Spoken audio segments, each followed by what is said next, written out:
എന്തുകൊണ്ട് ഈ ക്യാൻസർ എന്ന് പറയുന്നത്, എന്തുകൊണ്ട് HIV വന്നില്ല, അല്ലെങ്കിൽ രേണുവിന് HIV വന്നു അല്ലെങ്കിൽ എയ്ഡ്സ് ആണെന്നുള്ള രീതിയിലൊന്നും പറയുന്നില്ല ആളുകൾ, എന്തുകൊണ്ട് ക്യാൻസർ പറയുന്നത്? അതാണ് ഞാൻ ചോദിച്ചത്. ഈ രോഗം ഇപ്പൊ ക്യാൻസർ എന്ന് പറഞ്ഞ രോഗം എന്താ പറയാ, എന്ത് രോഗമായിട്ട്, ക്യാൻസർ ആകട്ടെ എന്തുമാകട്ടെ, നമുക്ക് സത്യം പറഞ്ഞത് ഇപ്പം നിങ്ങൾ ചോദിച്ച പോലെ നമ്മളിപ്പോൾ പുറത്ത് പോകുന്ന ഇതിനാണ് പറയുന്നത്. പക്ഷെ എയ്ഡ്സ് എന്ന് പറയുന്ന രോഗം അല്ല, അങ്ങനെ എയ്ഡ്സിനെ പറ്റി പറയുന്നില്ല. പക്ഷെ ഇവർ ക്യാൻസറിനെ പറ്റിയാണ് പറയുന്നത്.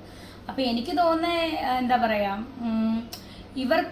ഇവരിതിനു മുന്നേ പല അലിഗേഷൻസ് എന്നെ പറ്റി കൊണ്ടുവന്നിട്ടുണ്ട്. അപ്പം അതിനെപ്പറ്റി ഒന്നും ഞാൻ പ്രതികരിച്ചിട്ടുമില്ല. പ്രതികരിക്കേണ്ട സ്ഥാനത്ത് ഞാൻ പ്രതികരിച്ചിട്ടുണ്ട്. പക്ഷെ എനിക്ക് തോന്നുന്നില്ല ഇത് സമയമായിട്ടുണ്ടോ ഇല്ലോ എന്ന് എനിക്ക് തോന്നുന്നില്ല പ്രതികരിക്കാൻ. അപ്പം നിങ്ങൾ ചോദിച്ചോണ്ട് ഞാൻ അതിൻ്റെ ഉത്തരം പറഞ്ഞു. അതാണ് ഞാൻ പറയുന്നത്, അവരുടെ മനസ്സിലെ ഇപ്പം ക്യാൻസർ ഉണ്ടെങ്കിലും ഇല്ലെങ്കിലും അവരുടെ മനസ്സിലെ ഈ ക്യാൻസർ എന്ന ദുഷ്ടചിന്തയായിരിക്കും അവരെ കൊണ്ട് ഇതൊക്കെ പറയിപ്പിക്കുന്നത്. ഇതൊരു ഫേക്ക് ന്യൂസ് ആണെങ്കിൽ കൂടി രേണുസുതിക്ക് ഒപ്പം എത്ര പേര് ഉണ്ടാകും എന്നുള്ളതിനൊരു തെളിവ് കൂടല്ലേ ഈ ഒരു ന്യൂസ് വന്നതിന് ശേഷം കോണ്ടാക്ട് ചെയ്ത ആൾക്കാർ? അല്ല, ഇതിനകത്ത് ഞാൻ കുറെ കമന്റ്സ് കണ്ട. അതിനകത്ത് പറയുന്നത് ഇവക്കാണോ, ഇത് വെറും അടവാണ്, അടവാണ്. ഞാനൊരു കാര്യം ചോദിച്ചിട്ട്, ഞാൻ നിങ്ങളുടെ അടുത്ത് വന്ന് പറഞ്ഞായിരുന്നോ എനിക്ക് ക്യാൻസർ ആണെന്ന്? അത് ഞാൻ പറഞ്ഞു എനിക്ക് ക്യാൻസർ ആണെന്ന്, ഞാൻ ഇന്ന ഹോസ്പിറ്റലിൽ പോയി ഞാൻ ആരോടും വന്ന് പറഞ്ഞിട്ടില്ലേ ഇതുവരെ. ഈ നിമിഷം വരെ ഇത്രയും മീഡിയക്കാരുണ്ടായിരുന്നു, ഇന്നലെ തൊട്ട് ഇത് ചോദിക്കുന്നതാണ്, നമ്മുടെ ആൽബത്തിന് വന്നപ്പോൾ തൊട്ട് ചോദിക്കുന്നതാണ്. ഞാൻ ഇതുവരെയായിട്ടും എനിക്ക് ക്യാൻസർ ആണെന്ന് ഞാൻ എങ്ങും വന്ന് പറഞ്ഞിട്ടില്ല. ഒന്നാമത്തെ കാര്യം, എനിക്കങ്ങനെ എന്തെങ്കിലും പറയാനുണ്ടെങ്കിൽ അത് ഞാൻ പറഞ്ഞിരിക്കും. അത് ഞാൻ മുഖത്ത് നോക്കി എൻ്റെ പ്രേക്ഷകരോട്, ഇനിയിപ്പോൾ ഇഷ്ടപ്പെടുന്നവരോ ഇഷ്ടപ്പെടാത്ത എന്തുവാട്ടെ എന്തായാലും ഞാൻ പറഞ്ഞിരിക്കും അത് മുഖത്ത് നോക്കി.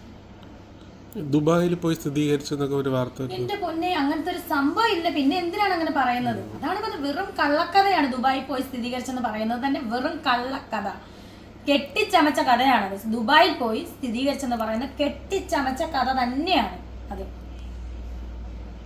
കിച്ചുവിനൊക്കെ ഇനാഗ്രേഷൻ വിളിക്കുന്നു, കിച്ചു പോയി ഇനാഗ്രേഷൻ ചെയ്യുന്നു, അതൊക്കെ കാണാറുണ്ടോ? നല്ല കാര്യം. എൻ്റെ പൊന്ന് ഫുൾ ഫ്രെയിം എന്നോട് ഇനി ചോദിക്കരുത്, താല്പര്യമില്ല പറയാം. കാരണം ഇനോഗ്രേഷൻ ചെയ്യുന്നത് നല്ലതാണ്, റീച്ച് കിട്ടട്ടെ, ഇനോഗ്രേഷൻ ചെയ്യട്ടെ, നല്ല കാര്യം.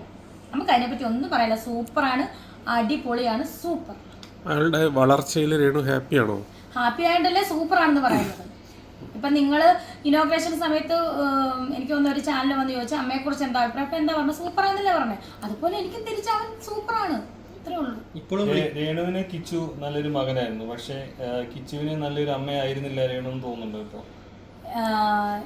സത്യം പറഞ്ഞാൽ ഒരു ഇതൊക്കെ ഓർക്കാൻ തന്നെ നമുക്ക് എന്താ പറയുക ചേട്ടാ, നമുക്ക് ഓർത്ത് കഴിഞ്ഞാൽ നമുക്ക് നല്ല ഇമോഷനാണ്. കാരണം 11 വയസ്സ് കിട്ടിയതാണ്. അതൊക്കെ എനിക്ക് സുചിച്ചാണ്ടുള്ളപ്പോൾ തന്നെ കിട്ടിയ കുട്ടിയാണ്. എൻ്റെ കടമ ഞാൻ അതുപോലെ നിർവഹിച്ചിട്ടുണ്ടെന്ന് തന്നെയാണ് എൻ്റെ വിശ്വാസം.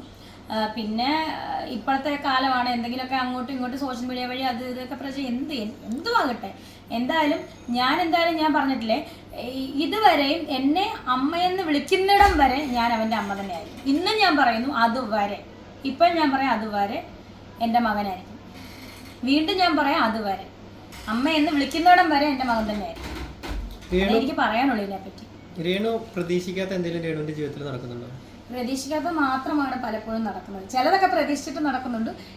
ഇപ്പൊ കുറച്ച് ദിവസങ്ങളായിട്ട് പ്രതീക്ഷിക്കാത്ത പല സംഭവങ്ങളും നടക്കുന്നുണ്ട്. മോശപ്പെട്ട കാര്യങ്ങളാണോ നല്ല കാര്യങ്ങളാണോ? നല്ല കാര്യങ്ങളുണ്ട്, മോശപ്പെട്ട കാര്യങ്ങളുണ്ട്.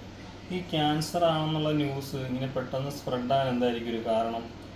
ഞാൻ പറയട്ടെ, എന്തുകൊണ്ടും എൻ്റെ പുറകെ നടക്കുന്ന, ഞാൻ അവരുടെ പേര് പറയാൻ എനിക്ക് മടുത്ത്. കാരണം അവരെ കൊണ്ട് എനിക്ക് മടുത്തെന്ന് പറഞ്ഞാൽ ഇനിയിപ്പോൾ എനിക്ക് ക്യാൻസർ ആയാലും അല്ലേലും ഇവരുടെ ആരുടെ ഈ നെഗറ്റീവ് പറഞ്ഞു നടക്കുന്ന ആരുടെ സഹായം എനിക്ക് വേണ്ട.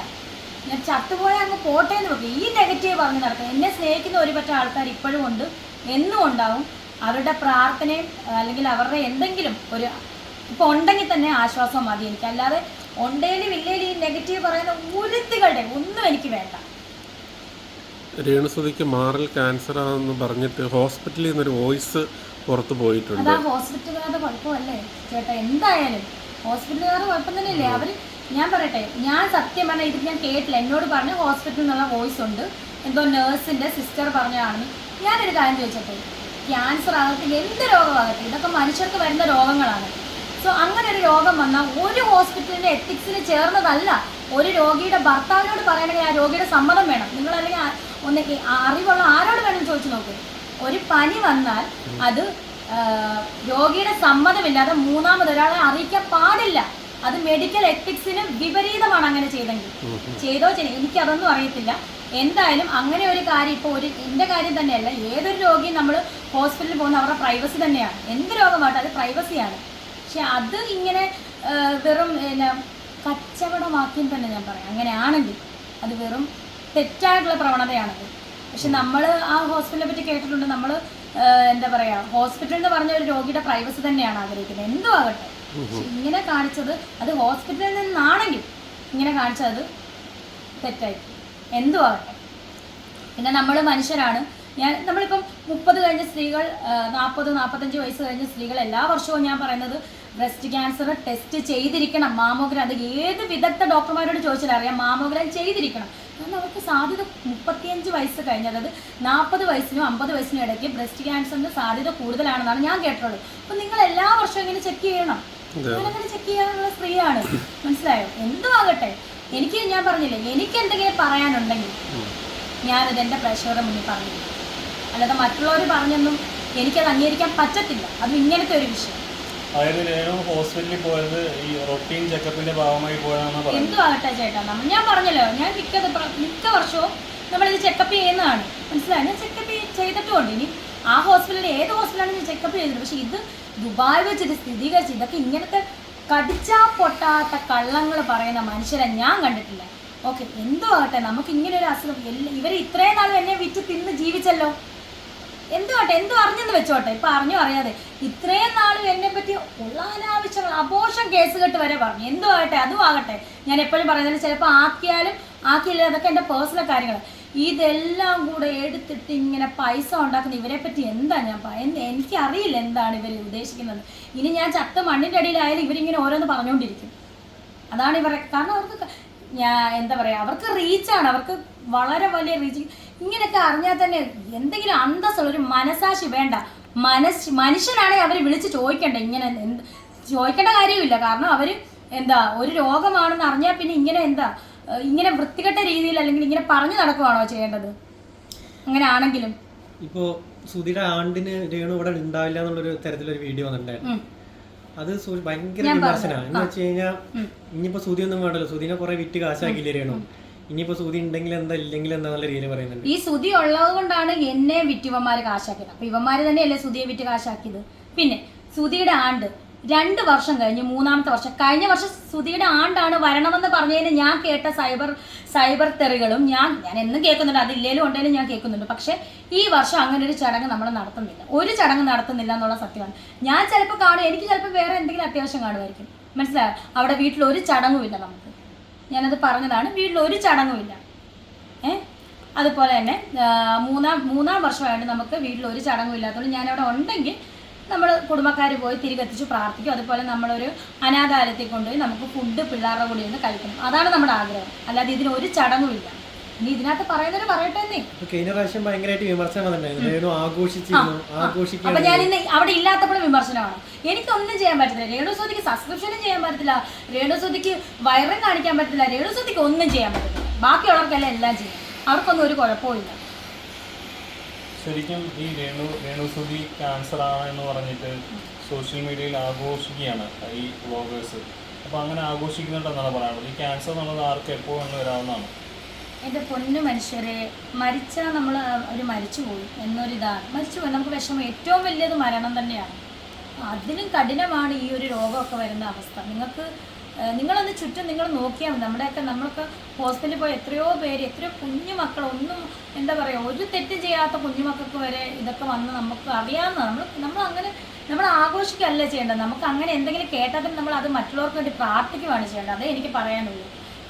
അല്ലെങ്കിൽ ഇങ്ങനെയുള്ള രോഗങ്ങൾക്കൊക്കെ എന്താ പറയുക, ഇന്നോ നാളെയോ എന്നൊക്കെ പറഞ്ഞ് ഒരുപാട് പേര് ജീവിക്കുന്നവരുണ്ട്. അപ്പോൾ അവർക്കൊക്കെ വേണ്ടി എന്തെങ്കിലും അറിഞ്ഞാൽ പ്രാർത്ഥിക്കുവാണ് വേണ്ടത്. എൻ്റെ കാര്യം ഞാൻ എന്തെങ്കിലും പറയാനുണ്ടെങ്കിൽ എൻ്റെ പ്രേക്ഷകരുടെ മുന്നിൽ ഞാൻ വന്ന് പറഞ്ഞിരിക്കും. അല്ലാതെ ഇവർ പറഞ്ഞിട്ടോ അവർ പറഞ്ഞിട്ടോ അല്ല നിങ്ങൾ അറിയേണ്ടത്. അവർ പറയുന്ന അവരുടെ അവരിപ്പം പറഞ്ഞതിന് എന്താ, ദുബായിൽ നിന്ന് സ്ഥിരീകരിച്ചത്. എന്ത് സ്ഥിരീകരിച്ചത്? വെറും പച്ചക്കള്ളവല്ലേ ഇവർക്ക് പറയുന്നത്. അവരുടെ റീച്ചിന് വേണ്ടി അവർ പലതും പറയുന്നു. എന്തെങ്കിലും പറയട്ടെ. ഈ ഒരു ഫേക്ക് ന്യൂസ് വന്നപ്പോൾ തന്നെ രേണുവിനെ ഒരുപാട് ആൾക്കാർ വിളിക്കുകയും ആശ്വസിപ്പിക്കുകയൊക്കെ ചെയ്തിട്ടുണ്ടായിരുന്നു അല്ലേ? ഒരുപാട് പേര്, എനിക്കറിയില്ല എവിടെ നിന്നൊക്കെയാണ്. ഞാൻ നോക്കിയപ്പോൾ സോറിയൊക്കെ പറഞ്ഞിട്ട് കുറേ മെസ്സേജ്, ഞങ്ങൾ കുറേ തെറി വിളിച്ചിട്ടുണ്ട്. ചേച്ചി സോറി, ഞങ്ങൾക്ക് എന്തോ സംഭവം എന്തുവാന്ന് ഞാൻ ചോദിച്ചു. ഞാൻ അവരുടെ അടുത്ത് ഒന്നും എക്സ്പ്ലെയിൻ ചെയ്യാൻ ഒന്നും പോയില്ല. ഞാൻ ഓക്കെ ആണോ എന്ന് ചോദിച്ചാൽ ഞാൻ ഓക്കെയാണ്. ഞാനിപ്പോൾ ഷൂട്ടിലാണ്, ഞാൻ ചോദിക്കട്ടെ, ഇപ്പൊ ഒരു ക്യാൻസർ എന്ന് പറഞ്ഞാൽ തല കറങ്ങി ബോധം കെട്ട് കിടക്കും അല്ലേ? ചെറിയ മൂക്കിപ്പനി വന്നാൽ ബോധം കെട്ട് കിടക്കുന്ന മനുഷ്യരാണ് നമ്മളൊക്കെ. പിന്നെ എന്താ പറയാ, നമ്മള് ഇനിയിപ്പോൾ അഥവാ വന്നെന്ന് വെച്ചോ, വന്നില്ല, ഇതിലും വലിയതൊക്കെ താണ്ടിയല്ലേ ഇവിടെ വന്നിരിക്കുന്നത്. ഇതിലും അപ്പുറം ഇനി എന്താ വരേണ്ടത് ഇനി നമുക്ക്? ലക്ഷ്മി നക്ഷത്രം ഒരു വീഡിയോയിൽ പറഞ്ഞിട്ടുണ്ടായിരുന്നു 2 ഡേയ്സിന് മുന്നേ രേണുവിനെ ഈ ഒരു വാർത്ത അറിഞ്ഞതിന് ശേഷം കോൺടാക്ട് ചെയ്തിട്ടുണ്ടായിരുന്നു. പക്ഷെ കിട്ടുന്നില്ല, ആളിനെ റിപ്ലൈ ഉണ്ടാവും. എനിക്ക് തോന്നുന്നു എൻ്റെ പഴയ നമ്പറിലോട്ടായിരിക്കണം കോൺടാക്ട് ചെയ്തതുകൊണ്ടായിരിക്കും കിട്ടാത്തത്. ഓക്കെ, എനിവേ ലാസ്റ്റായിട്ട് ഈ രേണുവിന് ക്യാൻസർ ആണെന്ന് പറയുന്നു ഇങ്ങനെ പരത്തുന്ന ആൾക്കാരോട് രേണുവിന് എന്താണ് പറയാനുള്ളത്? ഇതൊരു എന്തായാലും ഉണ്ടെങ്കിലും ഇല്ലെങ്കിലും ഞാൻ ഇപ്പോഴും പറയാണ്, എനിക്കിപ്പോൾ ക്യാൻസർ ഉണ്ടെങ്കിലും ഇല്ലെങ്കിലും നിങ്ങളിങ്ങനെ ആഘോഷിക്കുന്നത് വളരെ തെറ്റാണ്. നിങ്ങൾ ഇത് വിറ്റിട്ടും, നിങ്ങൾ അങ്ങനെ അറിഞ്ഞിട്ടും അല്ലെ അറിയാതെ എന്തുമാകട്ടെ, നിങ്ങൾ ഇത് വിറ്റിട്ടും നിങ്ങൾ കാശുണ്ടാക്കുന്ന കാശ് നിങ്ങൾക്കത് ഒരിക്കലും അതൊരു നന്മയായിട്ട് നിങ്ങൾക്ക് ഒരിക്കലും അത് കിട്ടത്തില്ല. ഇത്രയും നാൾ നിങ്ങൾ വിറ്റ് ഉണ്ടാക്കി എന്നെപ്പറ്റി ഉള്ള അപവാദങ്ങൾ, ഞാൻ എവിടെ ചെന്നാലും അതാണ് ഇതാണ് മറ്റോളാണ് മറിച്ച്, ഞാനും ഈ ലോകത്തിൽ നിങ്ങളെപ്പോലെ തന്നെ ജീവിക്കുന്ന ഒരു മനുഷ്യ സ്ത്രീയാണ്. അപ്പം നിങ്ങളിങ്ങനെ ഉണ്ടാക്കുന്നതിനോട് എനിക്ക് എന്താ പറയാൻ? ഇതൊന്നും പറയാനില്ല. എനിക്ക് എൻ്റേതായിട്ടുള്ള വർക്കുകളും കാര്യങ്ങളും ചെയ്ത് തീർക്കാനുണ്ട്. ഞാൻ അതിൻ്റെ തിരക്കിലാണ്. പിന്നെ എന്നെ ഒരുപാട് സ്നേഹിക്കുന്ന ഓർത്ത് എനിക്ക് ഒത്തിരി സന്തോഷം. ശത്രുക്കൾക്ക് പോലും ഈ ലോകം വരരുത് എന്നാണ് എൻ്റെ എപ്പോഴത്തെ പ്രാർത്ഥന, നമ്മളെ ഏറ്റവും കൂടുതൽ വെറുക്കുന്നവർക്ക്, അതായത് ഏറ്റവും കൂടുതൽ നമ്മൾ ദേഷ്യം ഉള്ള ശത്രുക്കൾക്ക് പോലും ദൈവമേ ഈ ഒരു ക്യാൻസർ രോഗം വരുത്തരുത് എന്നുള്ള പ്രാർത്ഥന മാത്രം. Okay, all the best. Thank you ചേട്ടാ. ഷൂട്ടാ.